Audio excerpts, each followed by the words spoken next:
మన ప్రభువును రక్షకుడని యేసుక్రీస్తు నామములో మీకు శుభములు తెలియజేయుచున్నాం.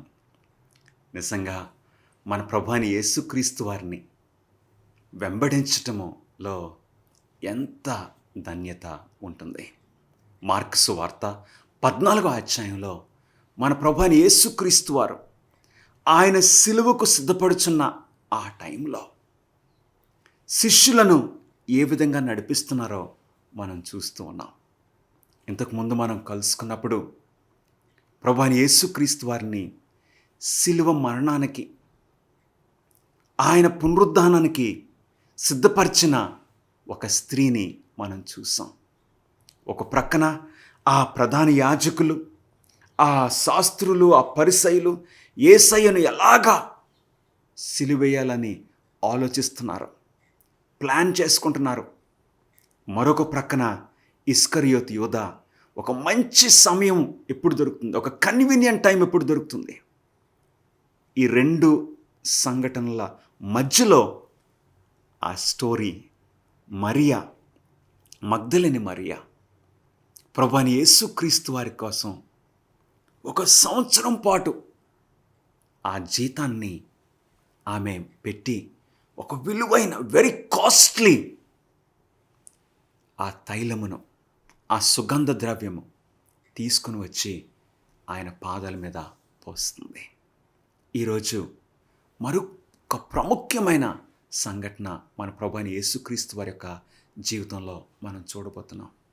ఒక మాట మీ ముందు పెట్టాలని నేను ఆశపడుతున్నాను. అదేంటంటే ట్రాన్సిషన్. ట్రాన్సిషన్ అంటే ఏంటి? ట్రాన్సిషన్ అంటే ఒక స్థితి నుండి, ఒక పరిస్థితి నుండి మరొక పరిస్థితికి వెళ్ళడం అంటే చేంజ్. ట్రాన్సిషన్ అంటే మార్పు. మన ప్రభు అయిన యేసుక్రీస్తు వారు ఎలాంటి మార్పును తెస్తున్నారో, ఎలాంటి ట్రాన్సిషన్లో ఆయన ప్రవేశిస్తున్నారో, మనల్ని ప్రవేశపెడుతున్నారో మనం చూడబోతున్నాము. ప్రార్థన చేసుకుని వాక్యంలోనికి వెళ్దాం. ప్రభువా, నీ వాక్యము మా పాదములకు దీపమని, మా త్రోవకు వెలుగై ఉన్నదని మీ సన్నిధిలో మేము ఒప్పుకొనిచున్నాము. మీ పరిశుద్ధాత్మను మాకు బోధకునిగా అనుగ్రహించి ఈ విషయములు గ్రహించినట్లు మా మనోనేత్రములు తెరవమని మా ప్రభువును మీ ప్రియకుమారుడు నజరేయుడైన యేసుక్రీస్తు నామములో అడిగి వేడుకొచ్చున్నాం తండ్రి, ఆమెన్. మన ప్రభు అయిన యేసుక్రీస్తు వారు ఇప్పుడు ఆయన సిలువ మరణానికి ముందు, అంటే ఆయనను సిలువేసింది మన మాటల్లో ఒక శుక్రవారం రోజున, అంతే కదండి. ఆ శుక్రవారం రోజున మన ప్రభు అయిన యేసుక్రీస్తు వారు సిలువేయబడ్డారు. కానీ ఆ ముందు రోజు, ఆ గురువారము, ఆ సాయంకాలము మన ప్రభు అయిన యేసుక్రీస్తు వారు చేసిన ఒక సంఘటన మార్కు రాస్తున్నాడు.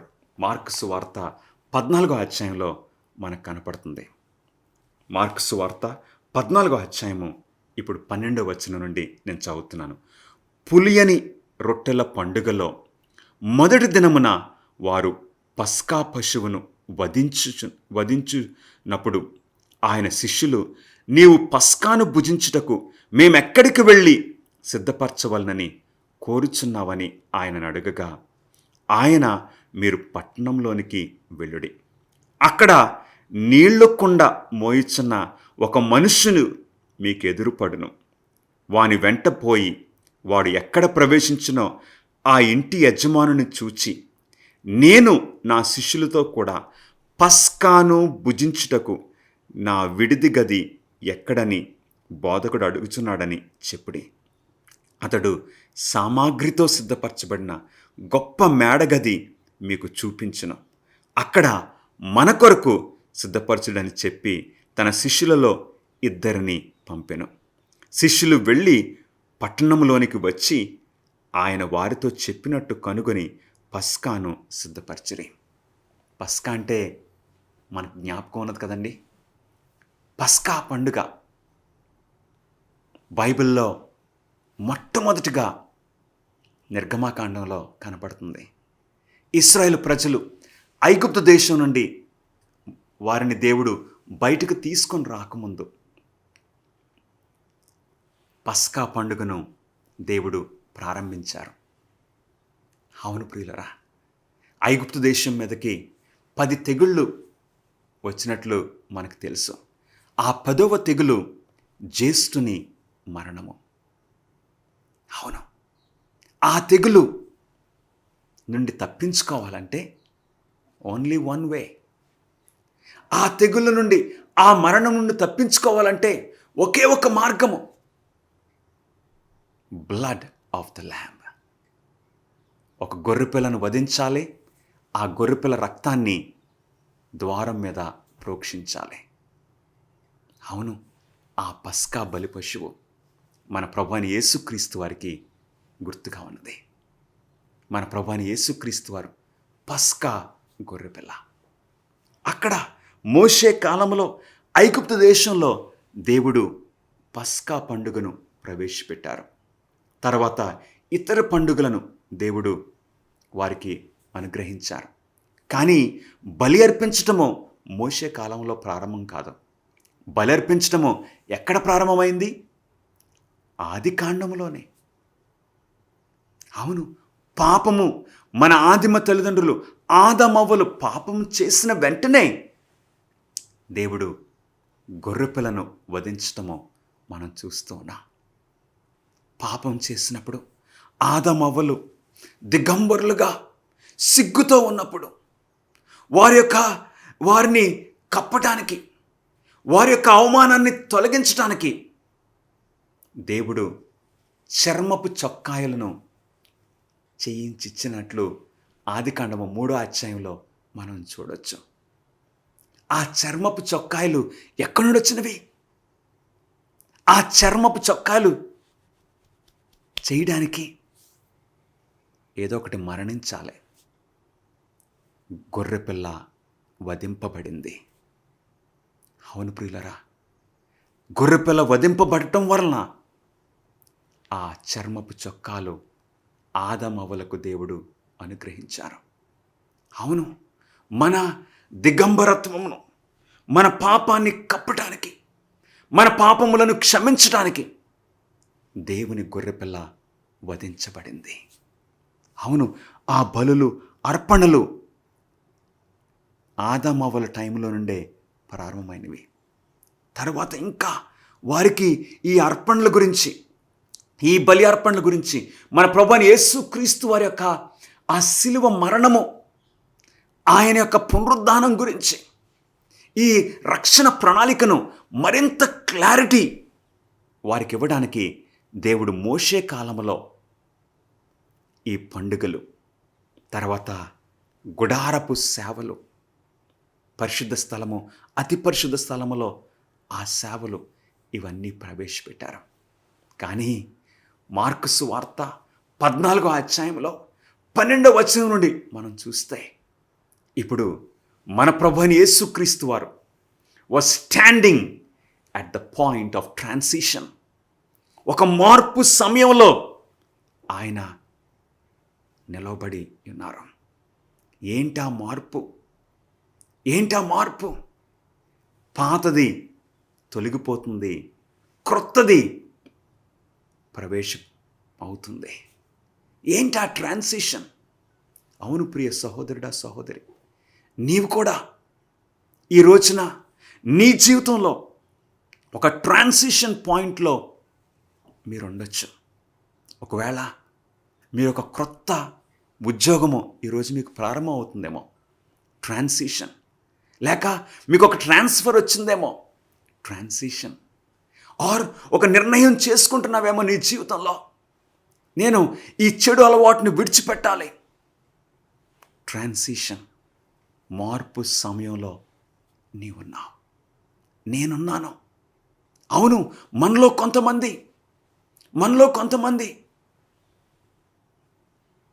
విగ్రహారాధన విడిచిపెట్టి ఇప్పుడు ప్రభువైన యేసుక్రీస్తు వారిని అంగీకరించి నడుస్తున్నారు.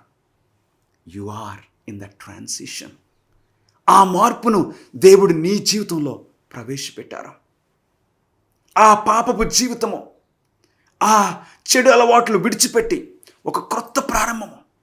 సో నీవు ఒక ట్రాన్సిషన్లో ఉన్నావని గమనించవలసిందిగా నేను కోరుచున్నాను ప్రియ సహోదరుడా, సహోదరి.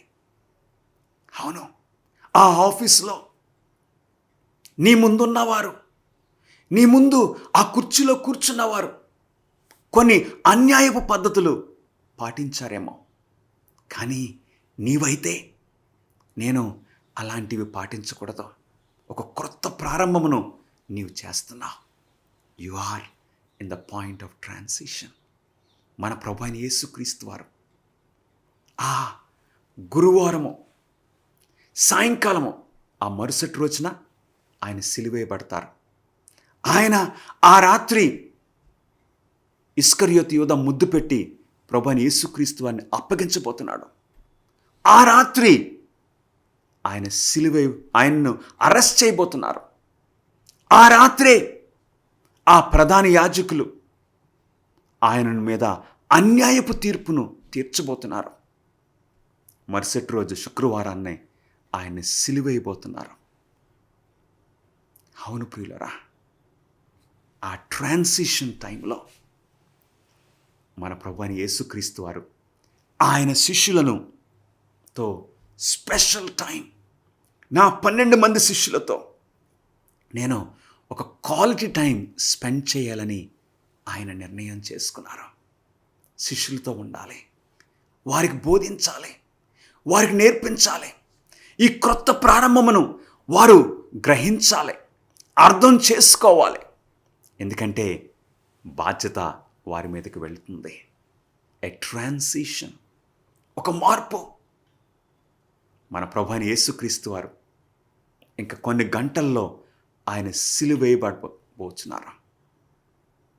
మార్కు సువార్త 14వ అధ్యాయంలో మనం చూస్తే, మార్కు సువార్త 14-15 అధ్యాయాల్లో మనం చూస్తే మన ప్రభువైన యేసుక్రీస్తు వారిని సిలువేశారు. 15వ వచనంలో 15వ అధ్యాయము 25వ వచనంలో మన ప్రభువైన యేసుక్రీస్తు వారి యొక్క సిలువ మరణం గురించి మార్కు మనకు రాస్తూ ఉన్నాడు. ఒకసారి మీ పరిశుద్ధ గ్రంథంలో చూస్తారా? మార్కు సువార్త 15వ అధ్యాయము 25వ వచనము. ఆయనను సిలువేసినప్పుడు టైం ఎంత అండి? పగలు 9 గంటలు. ఆయనను సిలువేసినప్పుడు పగలు 9 గంటలు ఆయన. అంటే ప్రభువైన యేసుక్రీస్తు వారిని ఏ టైంలో సిలువేశారో తెలుసా? ఆ దేవాలయము దగ్గర మార్నింగ్ సాక్రిఫైస్, ఉదయకాలపు బలి అర్పణ సమయంలో ప్రభువైన యేసుక్రీస్తు వారిని సిలువకు కొట్టారు. Morning sacrifice. అవును ప్రియులరా, అంటే ఉదయం 9 గంటలకు ప్రభువైన యేసుక్రీస్తు వారిని సిలువేస్తే మరి ఆయన ఎప్పుడు మరణించారు, తన ప్రాణాన్ని అప్పగించారు. మార్కు రాస్తున్నాడు. మార్కు సువార్త 15వ అధ్యాయము 33వ వచనానికి మనం వెళ్దాం. మధ్యాహ్నం మొదలుకొని 3 గంటల వరకు ఆ దేశము చీకటి కమ్మెను. మధ్యాహ్నం అంటే 12 గంటలు మొదలుకొని, ఇంగ్లీష్లో చూస్తే from the 6th hour to the 9th hour, అంటే మధ్యాహ్నం 12 గంటలు మొదలుకొని 3 గంటల వరకు అక్కడ చీకటి, కటికి చీకటి. అవును ప్రియులరా, ఉదయం 9 గంటల నుండి ఆయన సిలువుపై మన ప్రభువు ఉన్నారు. 9 గంటల నుండి 12 గంటలు, 12 గంటల నుండి 3 గంటల వరకు. అప్పుడు 3 గంటలకు ఏం జరిగిందో చూద్దామండి. 33వ వచనము. మధ్యాహ్నం మొదలుకొని 3 గంటల వరకు ఆ దేశమంతటను చీకటి కమ్మెను.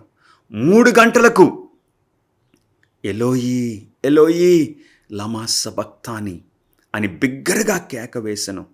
ఆ మాటలకు నా దేవా, నా దేవా, నన్నెందుకు చెయ్యి విడిచితివని అర్థము. ఆ కేక వేసి మన ప్రభువైన యేసుక్రీస్తు వారు మరణించారు. ఎన్ని గంటలకు మరణించారు? తన ప్రాణాన్ని ఎన్ని గంటలకు అర్పించారు? మధ్యాహ్నము 3 గంటలకు. మధ్యాహ్నం 3 గంటలకు యెరూషలేము దేవాలయములో ఏం జరుగుతుంది? ఈవినింగ్ సాక్రిఫైస్, సాయంకాలపు బలి అర్పణ. ఉదయకాలము బలి అర్పణ సమయంలో ఆయన సిలువేయబడ్డారు. సాయంకాలపు బలి అర్పణ సమయానికి ఆయన ప్రాణాన్ని విడిచిపెట్టారు. అంటే 9 గంటల నుండి 12 గంటల వరకు ఆయన సిలువపై ఉన్నారు. ప్రియులరా, నీ కొరకు, నా కొరకు నేను పొందవలసిన శిక్ష ఆయన పొందారు. నీవు పొందవలసిన శిక్ష ఆయన పొందారు.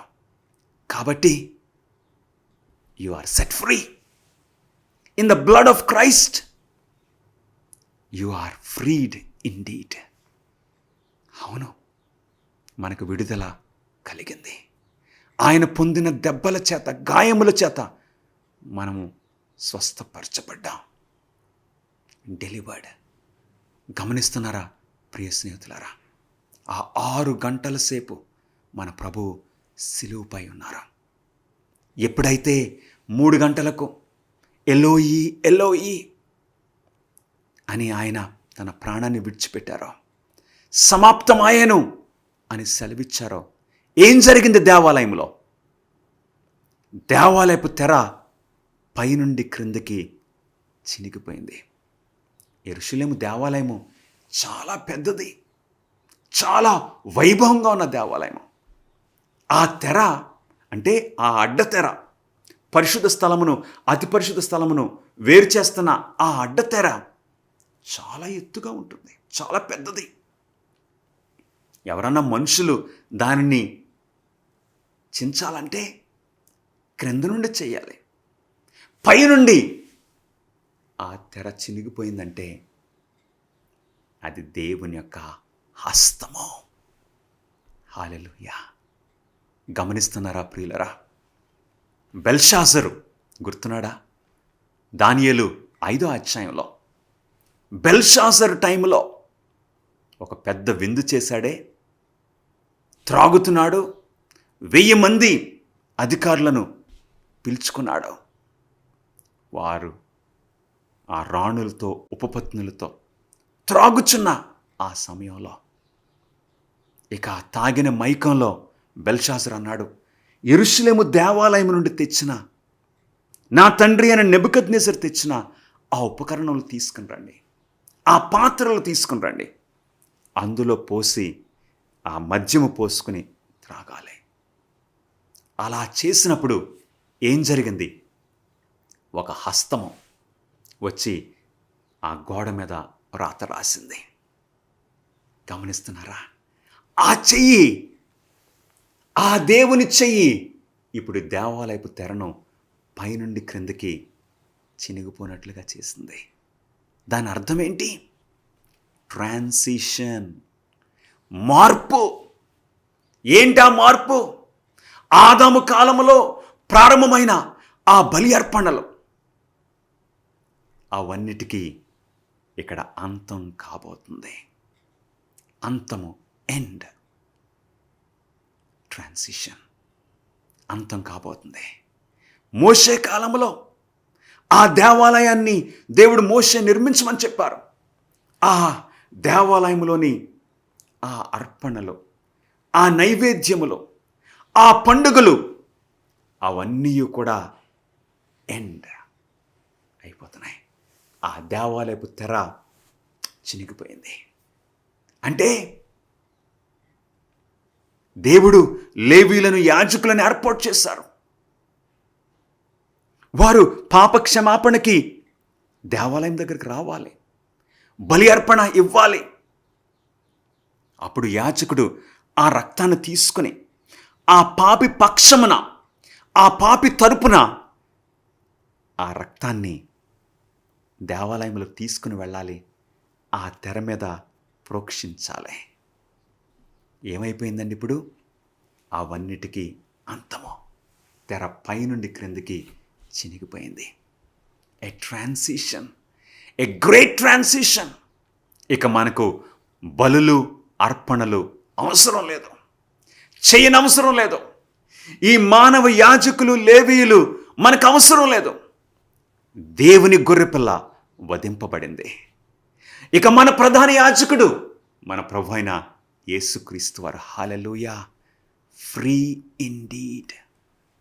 అవును, ఆ ప్రారంభము, ఆ రాత్రి మన ప్రభు అయిన యేసుక్రీస్తు వారు ఆ మేడగదిలో 12 మంది శిష్యులతో ఆయన కూర్చుని స్పెషల్ టైం ఆయన గడుపుతున్న సమయంలో మన ప్రభు అయిన యేసుక్రీస్తు వారు ఆయన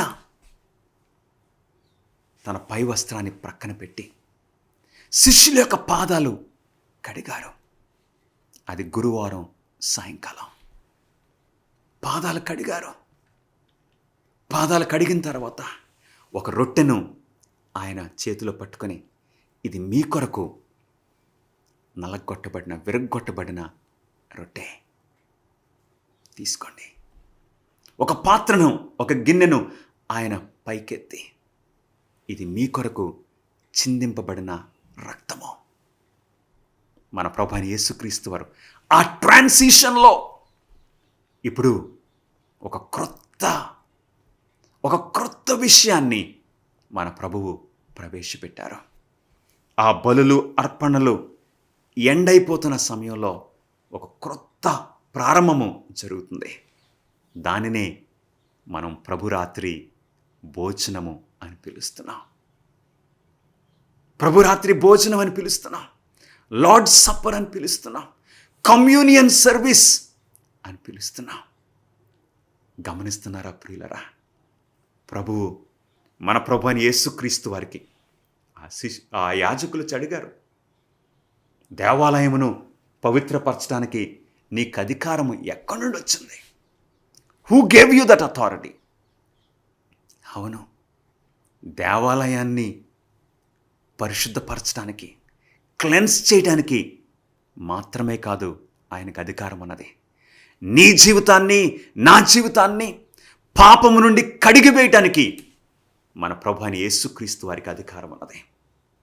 ఈ బలులు, అర్పణలు ఇక అంతం చేసి క్రొత్తగా ప్రభురాత్రి భోజనము, ఈ పద్ధతిని క్రైస్తవ సంఘములో ప్రవేశపెట్టడానికి ఆయనకు అధికారం ఉన్నది. అందుకే ఆ రోజు మొదలుకొని ఈ రోజు వరకు మనం చేస్తున్నాం. ఒకసారి మార్కు సువార్త 14వ అధ్యాయానికి రమ్మని నేను కోరుచున్నాను. మార్కు సువార్త 14వ అధ్యాయంలో మన ప్రభువు ఏమంటున్నారో చూద్దామండి. 24వ వచనము, అప్పుడు ఆయన, ఇది నిబంధన విషయమై అనేకుల కొరకు చిందింపబడుచున్న నా రక్తము. ఆయన కొన్ని గంటల్లో సిలువేయబడబోతున్నారు. ఆయన అంటున్నారు, I am giving a new, ఒక క్రొత్త ప్రారంభమా, నా రక్తమా. 25వ వచనము, నేను దేవుని రాజ్యములో ద్రాక్షరసము క్రొత్తదిగా త్రాగు దినం వరకు ఇకను దానిని త్రాగనని మీతో నిశ్చయముగా చెప్పుచున్నాను. I will not drink again. ఒక క్రొత్త ప్రారంభము. ఇది ఒక క్రొత్త నిబంధన. అంటే యూదా పద్ధతిలో ఆ యూదా వారి యొక్క పరిస్థితి అంతం కాబోతుంది. ఆ దేవాలయపు తెర చినిగిపోవడం అంటే ఆ బలులు, నైవేద్యములు అంతం. అందుకే మనం ఇప్పుడు బలులు అర్పించిన అవసరం లేదా. ఆ ఎండింగ్తో ఒక బిగినింగ్ ఏంటండి? లార్డ్ సప్పర్, కమ్యూనియన్ సర్వీస్, ప్రభురాత్రి భోజనము ప్రారంభమవుతుంది. అందుకే ఆయన మన కొరకు చేసిన ఆ శిలువ యాగము, ఆ ఇన్ఫినిట్ సాక్రిఫైస్ మనం ఎప్పుడూ మర్చిపోకూడదని ప్రభువైన యేసుక్రీస్తు వారు, do this in remembrance of me. నన్ను జ్ఞాపకం చేసుకోవడానికి ఇది మీరు చేయండి. ఆ రొట్టెను మీరు తినినప్పుడల్లా, ఆ ద్రాక్ష రసమును మీరు త్రాగినప్పుడల్లా నా మరణమును జ్ఞాపకం చేసుకుంటున్నారు. గమనిస్తున్నారా ప్రియులరా? ఏదో గుడ్ ఫ్రైడే సెలబ్రేట్ చేసుకోవటం వలన ఆయన మరణము జ్ఞాపకం చేసుకోవటం కాదండి. బైబిల్లో ఎక్కడా లేదు గుడ్ ఫ్రైడే సెలబ్రేట్ చేయాలని. గమనిస్తున్నారా? ప్రభు ఇచ్చింది ఏంటండి? రొట్టెను, ద్రాక్షరసమును. దీనిని తినినప్పుడల్లా, త్రాగునప్పుడల్లా నా మరణమును మీరు జ్ఞాపకం చేసుకొంచున్నారు. అంత మాత్రమే కాదు, మరణాన్ని జ్ఞాపకం చేసుకోవడం మాత్రమే కాదు, ఆయన పునరుద్ధానాన్ని జ్ఞాపకం చేసుకుంటున్నాం. అంత మాత్రమే కాదు, ఆయన రెండవ రాకడను జ్ఞాపకం చేసుకుంటున్నాము. ప్రభు ఏమన్నారు? మార్కు సువార్త 14:25లో, నేను దేవుని రాజ్యములో ద్రాక్ష రసము క్రొత్తదిగా త్రాగు దినం వరకు ఇకను దానిని త్రాగనని మీతో నిశ్చయముగా చెప్పుచున్నానన్నాడు. ఆయన ఏమంటున్నారో తెలుసా? ఆ రాత్రి, ఇదిగో మీతో నేను ఈ ద్రాక్ష రసాన్ని త్రాగుచున్నాను. మరలా నెక్స్ట్ ఎప్పుడు? మరలా మనం అందరం కలిసి దేవుని రాజ్యములో ఆ గొర్రెపిల్ల మహోత్సవంలో మనం త్రాగు దినము వరకు నేను త్రాగనని ఆయన వాగ్దానం చేశారు. అంటే హీ ఈజ్ వెయిటింగ్.